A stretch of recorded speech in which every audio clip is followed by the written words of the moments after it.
മാക്രോണിന്റെ പ്രസ്താവന ഒരു ഉച്ചക്കിറുക്കായി മാത്രം കാണേണ്ട കാര്യമേ ഉള്ളൂ എന്ന രീതിയിലാണ് ട്രംപിന്റെ പ്രതികരണമൊക്കെ വന്നത്.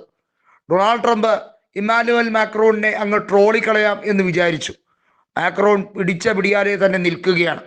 ഇസ്രായേൽ നടത്തുന്ന അനീതി അവസാനിപ്പിച്ചേ മതിയാവുകയുള്ളൂ.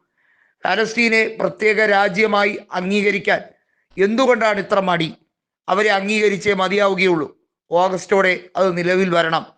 സുരക്ഷാ സമിതിയിലെ ഒരു സ്ഥിരാംഗത്തിന്റെ മറുപടി, അതല്ലെങ്കിൽ ആ രാജ്യത്തിന്റെ പ്രസിഡന്റിന്റെ വാക്കിന് ഏതെല്ലാം രാജ്യങ്ങൾ, ഇസ്രയേലും അമേരിക്കയും ഒക്കെ എങ്ങനെയാണ് അതിനെ വില കൽപ്പിക്കേണ്ടത് എന്നുള്ളത് മനസ്സിലാക്കാൻ പോകുന്നേയുള്ളൂ. വഴിയെ റഷ്യയും ചൈനയും ഒക്കെ എടുത്തിരിക്കുന്ന നിലപാട് കുറച്ചുകൂടി ശക്തമാക്കും എന്നുള്ളതിനും സംശയമൊന്നുമില്ല.